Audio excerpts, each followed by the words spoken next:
Hello and welcome. Today we are talking about branding and marketing your new practice. My guest today is Jennifer Neuenschwander. Jennifer is the owner of Zone Digital marketing firm that focuses on all things aesthetics. Thanks for being with us, Jennifer. Oh, thanks for having me. This is my passion, and I am so excited just to dig in and pour into your audience. I absolutely love this. Terrific. Well, as you know, we both work with plastic surgeons who are starting their brand new practice. It's such an exciting time. And often, there's just so many decisions that have to be made, so many things to do. But when it comes to branding and putting together that marketing plan, where do we start? I mean, do we go build a website? Do we design a logo? What's the first thing when it comes to branding and marketing? You're right. Branding and marketing, it can be such a beast. And on one hand, you think, oh, it'll be easy. I'll just start a new practice and just leads come in and it just all happens. And then the flip side of it, it can become so overwhelming when you start thinking about all the different pieces and you think, should I do this or this or this or this, or what's important first? And the very, very first thing before you even think about a color palette is take the time to start to think about the who. And this is absolutely critical. What I mean by that is think about who is your dream patient. If you could wake up every single morning and you're looking at your calendar and you're like, man, I have the very best patients coming in today, whether it's consults or follow-up or surgeries. This is a dream day. Who is that patient? And break that down into your demographics and your psychographics. Get very, very specific on that so that you always feel like, hey, I am marketing to one person. Because when you have that dialed in, all marketing decisions become so much easier because you're only thinking about, hey, what would he or she like? So spend the time first with that who. From there, then there's several things that you're kind of going to be doing simultaneously, if you will. But I'm going to tell you the things on how to break it down, on what to spend the time on, what to not, what to start right away. Makes sense so far? It does. And I think that's so smart. I do think that's a step that many surgeons jump past because it maybe almost feels obvious. Well, my ideal patient wants plastic surgery, right? Like it's such a broad audience. And so I really like that advice of getting very specific of who that ideal patient is and then making decisions around him or her and what is the practice that's going to attract them. So I really think that's terrific advice and like I said, often overlooked step. Right. Okay. So each of these categories, if you will, we might get into them a little bit deeper as we talk here, but I'm going to throw them out. So you've decided to make that jump or you're starting that new practice and you've done the work of really focusing on the who. Now what I want you to do is start building your brand immediately on social media. Social media, will get into the ins and the outs of that. It doesn't have to be perfect when you start, but you need to start there. At the same time, then you need to get yourself organized for your logo and your web design. Now, what I'm going to tell you about logos are fun to think about, to play around with, to make all the decisions. But it is not an area where you really need to be spending a ton of time and money. You want to have a simple design, 2 colors, 3 tops that's recognizable and easy. Don't focus more of that because your efforts in other marketing places are going to get more bang for your buck.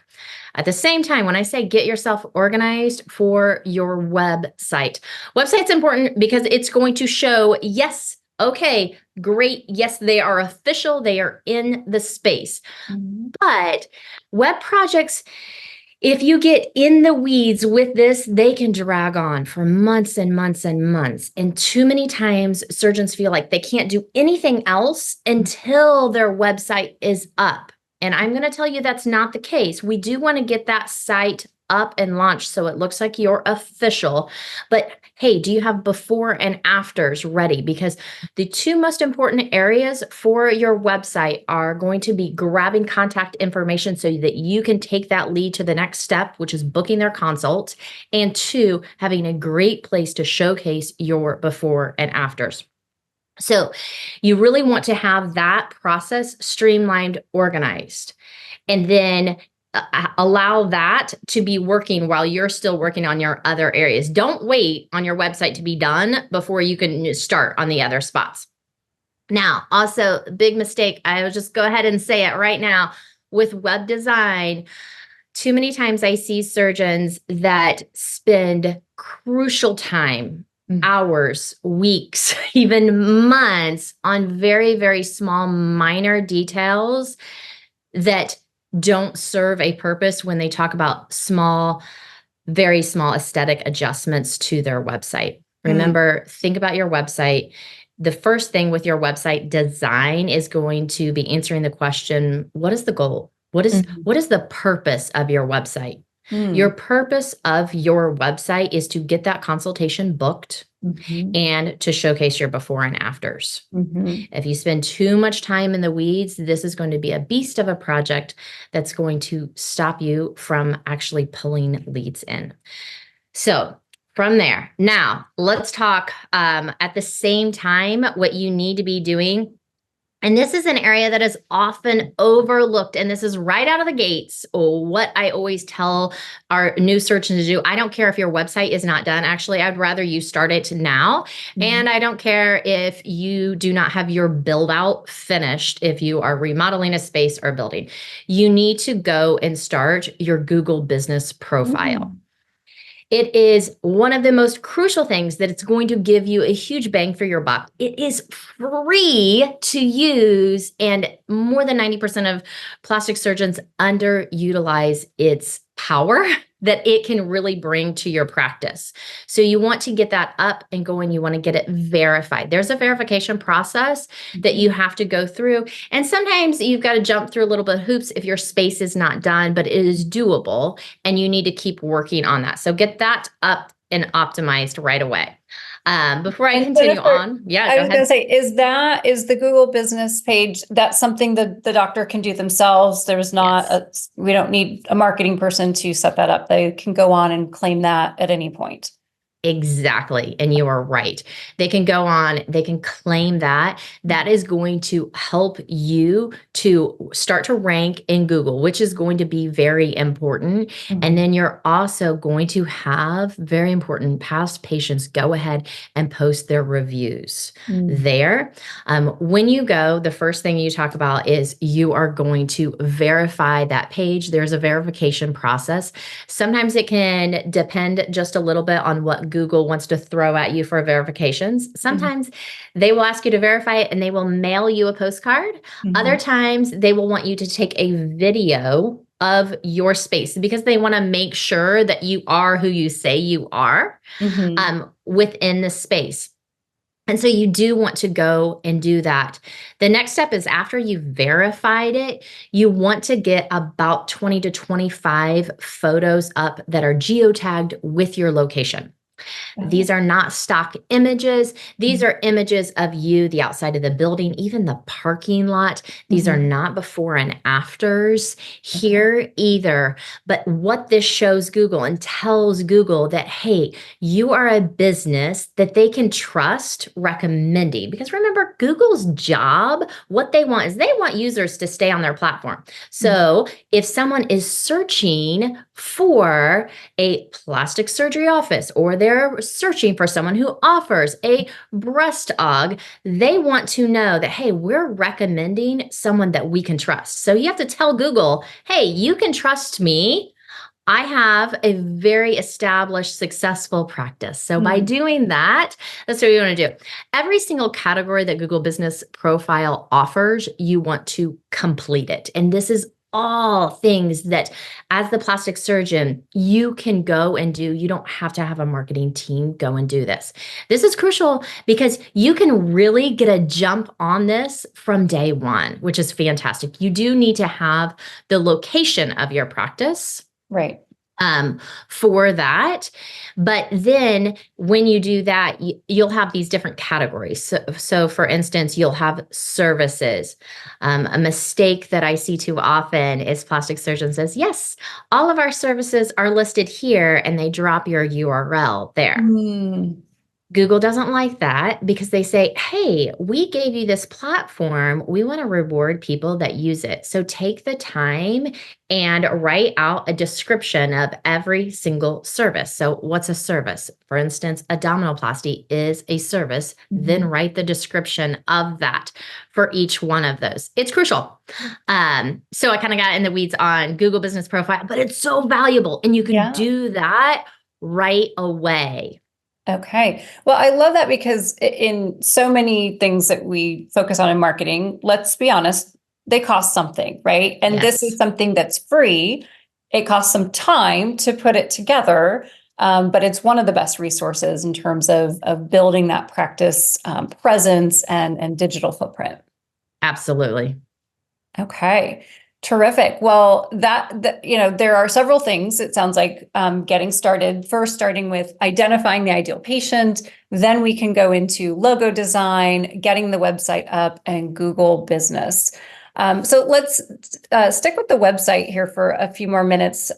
We know that's an essential part of the marketing strategy. And I think most of us at this point kind of know what SEO is and that it's important. But I'm going to be honest, Jennifer, I don't really know what it is. So can you break it down for us? What is SEO and why is it so important? Right, exactly. It's thrown around there so much so that everyone says SEO and they're like, what exactly is that? That's called search engine optimization. In short, what that does is think about your viewer first. So your user on Google, they are searching for services that you offer, but they don't know you exist yet.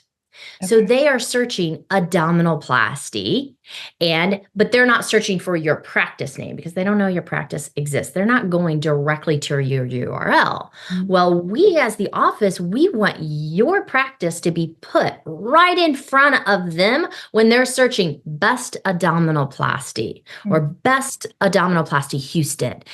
We want your practice up at the top for that because these are very, very warm leads. Because when you build a website, often we're like, okay, we have a website. And then naturally you go and you start searching these things and you're like, wait a minute, why isn't my website coming up? So you can have the most amazing website ever built.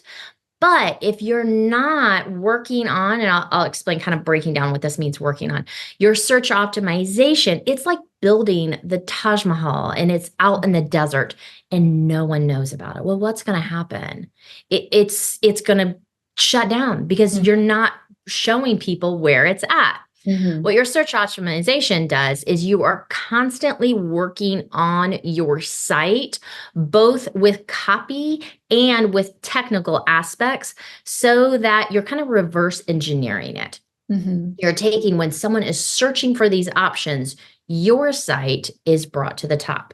And there's a couple different aspects of that on how that works. You've got the technical side of it. You also have the copy side of it. And then you also have the side of it is where you have other sites that are referring you, if you will.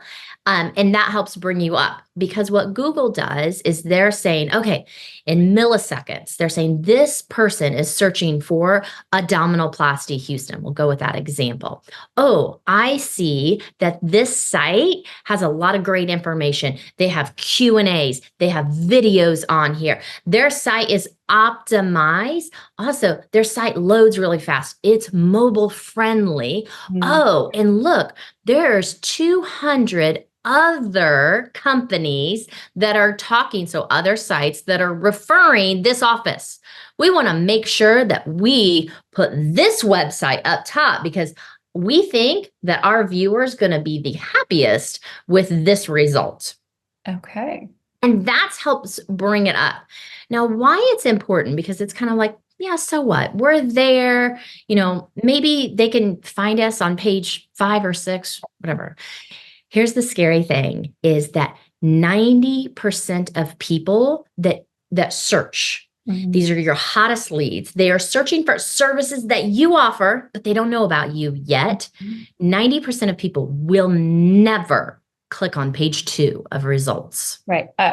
That's me included. Jennifer, Oh, I can't tell you the 100%. last time I clicked to page 2. So Right.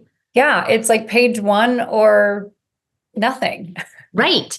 And so when you do build that website, and we talk about this, I often refer to marketing, all the different aspects of marketing, where they're talking about website, and now we're talking about SEO, we're talking about Google My Business. They all need to be working together. I would never want someone to focus only on one area of marketing. Think of them as gears. All of these gears, when you've built your marketing machine to holistically work together, they all turn, and they all turn amazingly well, so that your marketing approach, there's no guessing games. You're taking the stress out of it. It's very systematic when you've done this.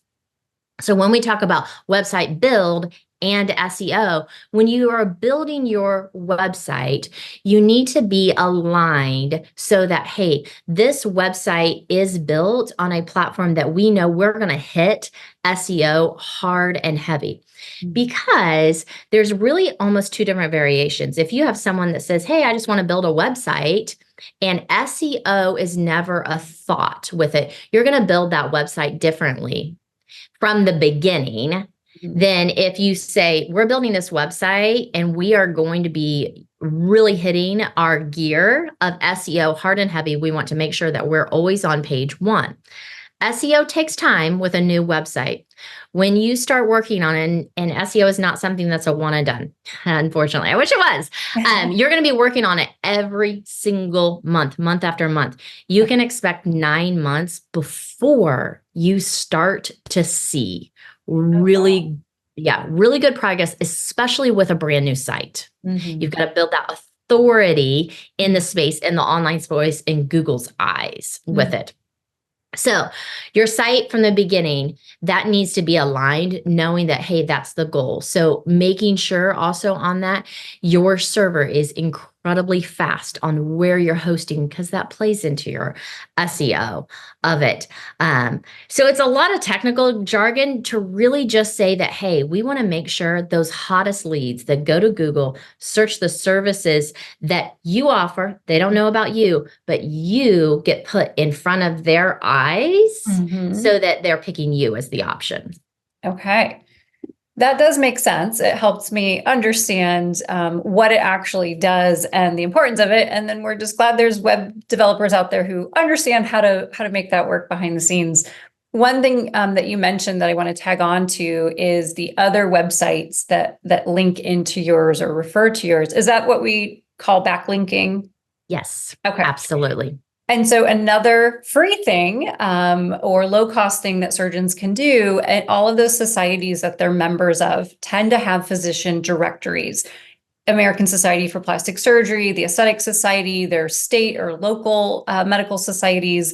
And I find those often to be underutilized in terms of just setting up their profile, getting their new practice name on there, the address, and most importantly, the URL for their new website, because now you have some valuable, highly respected websites pointing to yours. So another thing that can easily be done, doctors can do it themselves, and doesn't cost them anything. It's already part of their membership.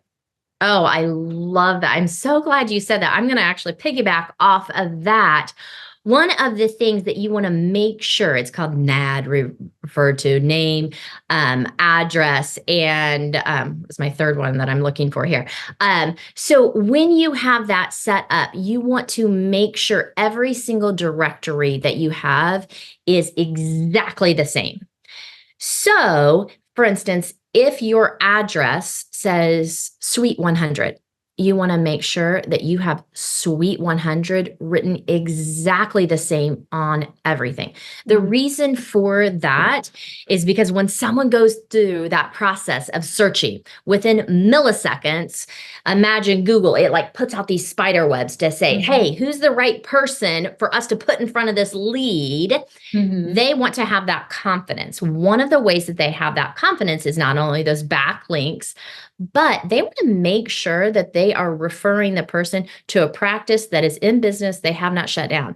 If they see anything that is off a little bit in your phone number, your address, even your hours that you are open, they're saying, oh, I don't know if we can be as sure about that practice. Let's pull this practice instead. So when you go and set those up, make sure your address is exactly the same, your phone number exactly the same. If you have the place for email, that's exactly the same, as well as even your hours. Oh, wow. So always have that the same across the board. Yes, great piece of advice there. Okay, so SEO, that sounds like that's the more organic listing. I have heard you caution plastic surgeons to not immediately jump into Google ads. So now we're talking about paid positions on page one, those paid ads. Talk to us about that, and when is the right time to start including Google ads into the marketing strategy? You're right. Okay, so for Google ads, if anyone's sure, like exactly what is that? When you do a Google search, when you see a business listed at the top and it says sponsored really small, that is a Google ad. So they are paying money to get their practice at the top. The nice thing about Google ads is that you are going to see much quicker results than organic SEO. That is fantastic. Think of it like a faucet. When you turn it on, you're going to see leads come in. When you turn it off, then you're not going to be sponsored at the top. Now, where I get very passionate and I will recommend to practices, you need to turn those ads off immediately, is if you haven't thought through when that lead comes in. So you need to take the time and look at what does that lead's journey look like from the moment they fill out that online form or they call in, the process from first inquiry to booked consultation. That right there is not a guessing game. This is not, oh, yes, we'll get back to them. If you do not have a 60% conversion rate from inquiry to booked consultation, you are just burning money and you are lighting your marketing money on fire because you're losing so many leads. So you need to have this process from first inquiry to booked consultation really nailed down. Do the math. Don't guess on this. I have never, ever had a plastic surgeon accurately guess their conversion. Most of the time, they overestimate it. And when we go in and do the math, typically they're around 20% conversion. So that means that 80% of your leads that raised their hand and that inquired, they're raising their hand, didn't get the consultation booked. So you're lighting that ad money on fire. The other portion of this is you will have leads that come in and for whatever reason, they decided not to either book the consultation or they decided not to book the surgery. You need to have a long-term nurture sequence in process because if you're paying for all these ads, you don't get the consultation booked. And then you're not nurturing to them long term. All that money spent is just wasted. You can really reduce your marketing cost if you are capturing that process there. So only when the office has that dialed in. And when I say dialed in, I mean you are responding to the lead within 5 minutes of inquiry. You have 5 or 6 different, very unique and personal touch points. Half are automated, half are manual, and it's a process. It's not a guessing game. You can always see where your lead's at. And then you have that long-term nurture.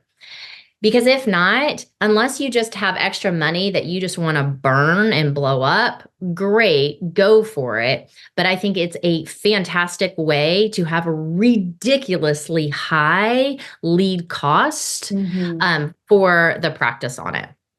So 60% first is the first step of that. 60% conversion. That's great. And sometimes, we some surgeons tend to think of Google Ads as the easy button, right? I can just throw money at it and get leads. And you will throw money at it and you will get some leads, right? Like there's that usually, very rare circumstances has that not generated the phone to ring or those contact forms to come in. But let's keep on that topic of managing leads, because we work with so many practices. It's a hugely overlooked element. We think the phone rings and then they just magically show up in the consultation room. And that doesn't happen. And so, at Brinson Anderson, we do a lot of training with the staff on scripting and how to answer those calls and not just passively answer questions and hope they schedule, but to actively take charge of that conversation and capture meaningful information, as you pointed out, to capture them and put them into a nurture sequence. So what advice do you have for surgeons about managing their leads? And is this a place where we might need to invest in a little bit of technology to make that an easier process? Yeah, absolutely. And you're right. In theory, we think, well, it makes sense. The lead picks up their phone. They say, hey, I want an appointment. We book them. We move on. But we know if you talk to any office admin, any PPC, they are going to tell you that is not the case. It is truly a leads journey. And instead of looking at it as, oh, this headache, this horrible process, instead look at it, you have such a brilliant time to showcase your office, your staff, what makes you unique, and market to them through this journey. Because when I say journey, I'm talking from first consultation first inquiry. So they're saying, hey, I'm interested. They've raised their hand. They're interested, to getting that consultation booked, from booked consultation to when they have the consultation, then from consultation completed to booked surgery.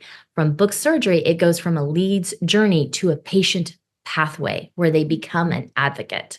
Now, through that process, the first thing you're going to start back with is the who, right? The lead. Who's my dream patient? How do they prefer to inquire? How do they prefer to raise their hand?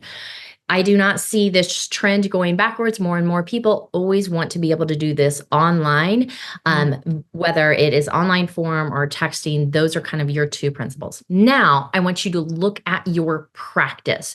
Do we want to have a phone call with the lead to really help qualify them before they come into that consultation? There's some great pros and cons to that. You can better vet them so that you're seeing high quality leads. It does involve getting that phone call to happen.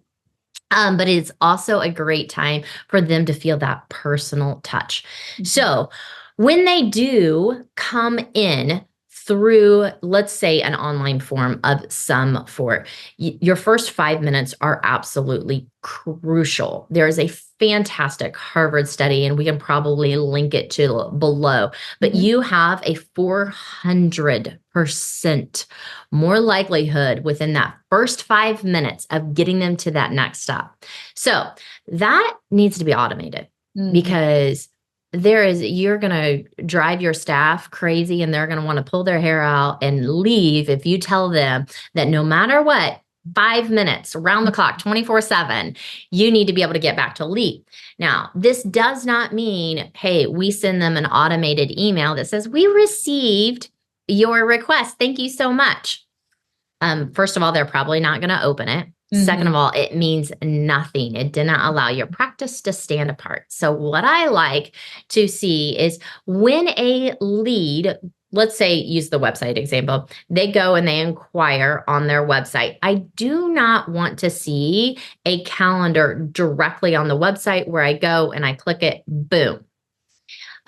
Even if you're saying this is our office's practice, what I want to do first, if that is the standard procedure, I want to capture their name, phone number, and email address before I open up the online calendar, if I am doing that route with that, because so many leads, they get distracted, they get cold feet, they fall off, they have a child that pulls it, and they don't get that confirmed. So the easy button is not just slapping your online calendar on your website. You're going to lose a lot of leads that bounce off.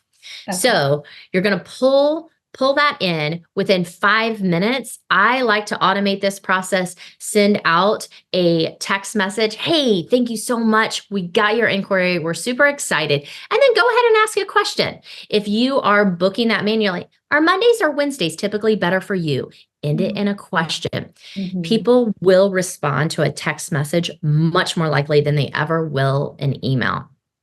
On that website, when they go and they confirm, when they say, yes, I want a consultation, and they hit submit, that right there, this little nugget, and it takes a little bit of time once, but it really helps you continuously, is when they do that, have a very short video that after they hit submit of saying, hey, thank you so much. I am super excited to meet with you during your consultation. The next step is, and telling the lead, you're going to be receiving a text from our front desk right away so that we can get you booked for your virtual or your in-person consultation. This allows the lead to be more prepared for the next step. It also allows them to feel like they know you, like you, and trust you a little bit more. Now, from there, you need to have 5 or 6 follow-ups in place. Some of these should be manual, and some of these should be automated, because people get distracted. People get cold feet. Often leads need someone to hold their hand and help them. Not push them, not feel forced, but to say, come here, I'll show you how. This is going to be a decision that you're going to make. I am really here as a consult, if you will, to help you through that process. So building that journey out through them. And those are the pieces that, yes, I think automation is very important. I understand as a new practice, it's kind of hard almost to justify it, because you think, wait a minute, I don't have leads coming in yet. Why am I building this process out now? It's because your leads are too valuable. Get this in place now. It's so much easier to start it from the ground up. And then as you scale, you've got this system churning. Yes. And one thing that you and I most certainly agree on, I think we agree on most things, but it's that number of follow-up efforts for that lead. And I will say probably a majority of practices, I'm going to go with that, majority of practices try one time, right? They call them back, or they email back. Maybe you get a call and an email, and that's it. And then we kind of say, well, they're interested, they'll call back. And when we turn the mirror on ourselves and think about how many things we've actually had interest in, maybe late at night while scrolling, or, while riding in the car on a long trip or something, and then you kind of lose the momentum. It doesn't mean you're not interested. It means the moment passed. But to your point, that very quick response time within 5 minutes while that lead is hot and in the moment and thinking about it, and then those repeated efforts to get back in touch. And honestly, since we've been working together, I've kind of changed my advice on, I used to be like a 3 to 4 follow-up, because I felt like I don't want to harass people. I don't want to come on too strong. And certainly we want to be mindful of that. The timing and the tone of the follow-ups, super important. But you've helped me see through some other studies that the likelihood of getting hold of a lead after 3 attempts is like 30%. And that goes up to 90%, 90% after 6 tries. So I've completely changed even what I'm teaching. We have to make at least 6 efforts to get back in touch with them before, I never want to say giving up on them, but before moving them just into a nurture campaign where we're going to, continue to reach out periodically, but it's not going to be that active follow-up. Right. And I think one of the things that we often assume is this is going to be constantly 6 calls. Are you ready yet? Are you ready yet? Are you ready yet? No one wants that. Of course not. But that's not the best way to follow up. The best way to follow up is every time you follow up, you're providing a little bit of information. Mhm. So an example that we've used in the past is on one of our follow-up attempts, there was a video piece, a practice already had in place, and it really showed kind of what a consult looked like. So we were following up with them. Hey, we wanted to touch base with you about getting you on the calendar. We have this short little video, a little bit more about our practice. Mhm. It is such a unique way for them to feel more connected to you and to your practice. And it puts it on their mind again. They're like, oh, yeah, you know what? That's right. I need to get that booked, because while we are thinking about them all the time, they're not thinking about us. So, really being able to have those touch points that provide value and in different mediums too, that's what gets you to that 90%. If you do that as a surgeon, you're doing what most won't do, and you're going to see huge returns on that. Mhm. Absolutely. Okay, I'm going to shift gears just a little bit Yeah. here, and let's talk about events. And my Yeah. favorite is the grand opening event, right? Brand new Yes. practice. We're finally ready to open the doors and have a big party to celebrate this labor of love that's taken months and months to put together, and announce to the world the practice is here and is now open. So these grand opening events, are they worth it? Do they make any money? Like what should surgeons be thinking about when it comes to planning and marketing their grand opening? Right. And the first thing that I always recognize, I'm like, there is so much mental load when you finally get to that point, and you almost just want to say, great, let's have a party, let's celebrate it. And that's what I would tell you. Whoa, whoa, whoa, whoa, whoa. I'm going to have you pump the brakes for a moment, because yes, I want you to have a grand opening event, because it is one of the most key marketing things that you can do when you're opening practice, right? And you don't get this opportunity every year. You need to be strategic about it. This is not just, hey, it's an expensive party, because when you haven't strategically set this up for a marketing purpose, like your grand opening should be a beautiful marketing play. But if you haven't done the work for it, it is just an expensive party. Mm. So, what we do want to do is go back to the who, right? Who is our dream patient? Now, let's talk about creating an event for that dream patient that attracts he or she to this event. Because while we love online space, and here we are meeting online and we're able to do that, there is nothing that replaces being in person. So, for your grand opening, the first thing that you want to do is, when you are making the leap from group practice to private practice, when you have the green light on where you can publicly share about this, you need to start talking about it right away. All of the time. I always say, I said, you know why an author can have a bestseller book overnight? It's launched and it is a bestseller. It's because they've spent a year talking about it.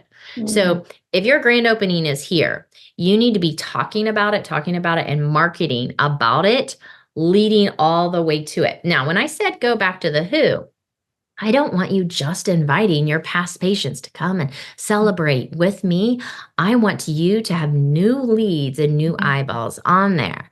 So, a very strategic play that's often overlooked is, think back on the who. Now, what other local businesses also share that same who, that same dream client that you do?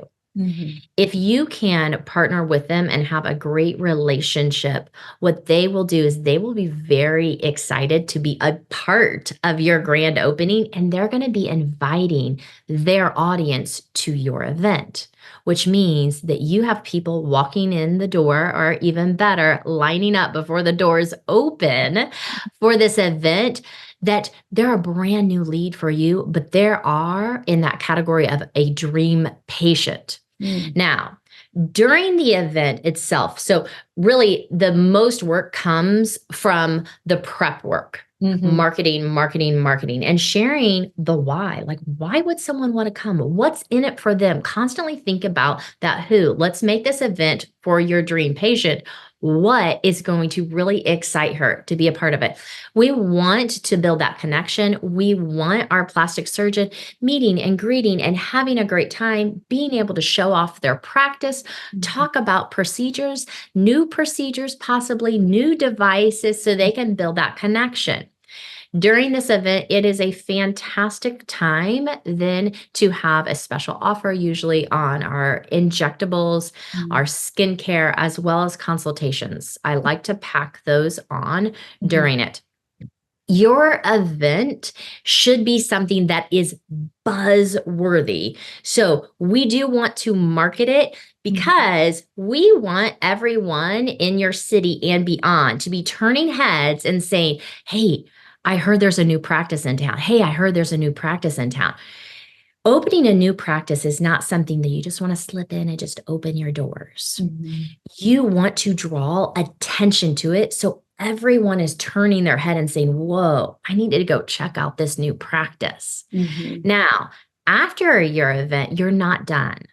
After your event, then you need to continue marketing that event for all those people that didn't make it, because they're still going to be turning their heads and saying, whoa, who's this new practice? Who is this? Who is this? I need to learn more about it. So a grand opening event is an opportunity that should not be overlooked.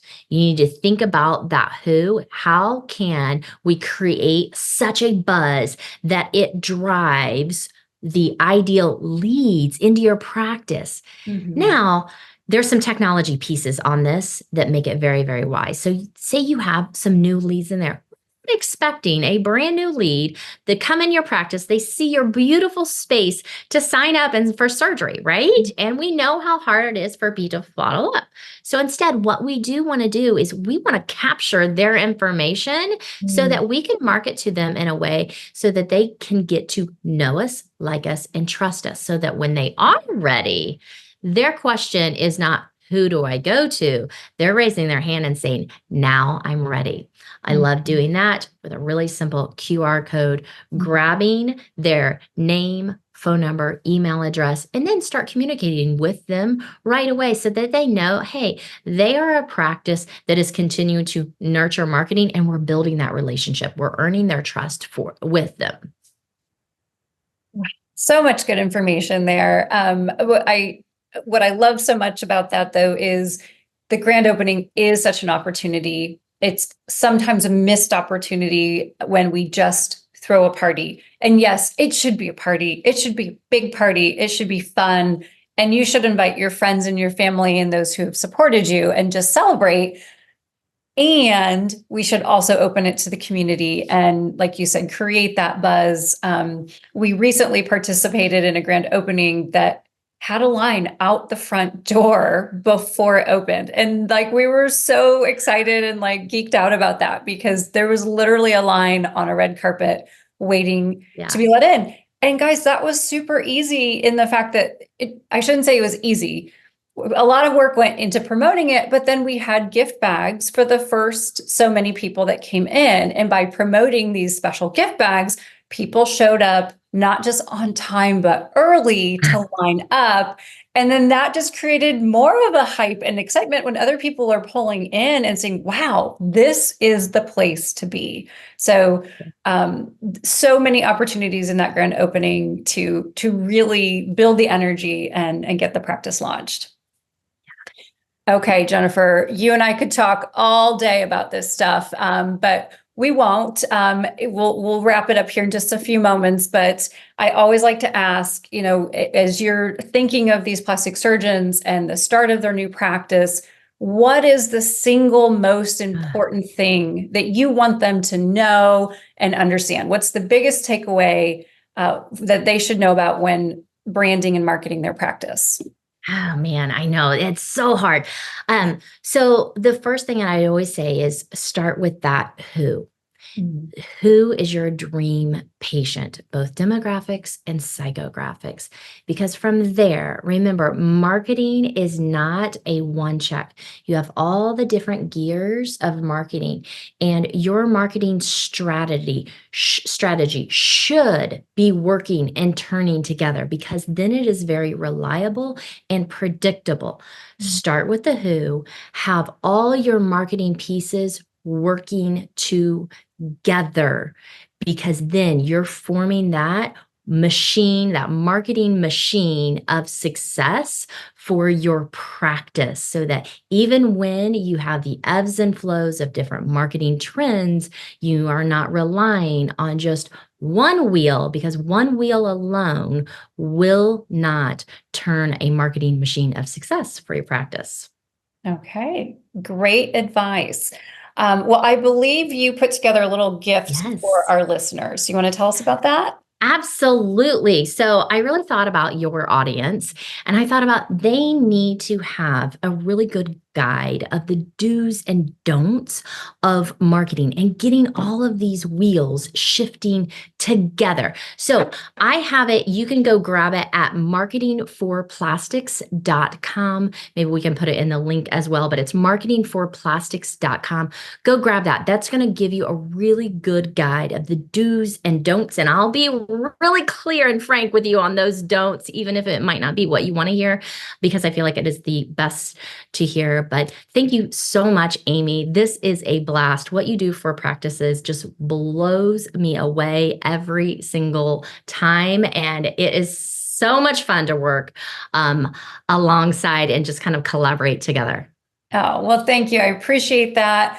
Thank you for being here today. Again, marketingforplastics.com. Get the download. We'll link it below. And also, Jennifer, where can they follow you on Instagram?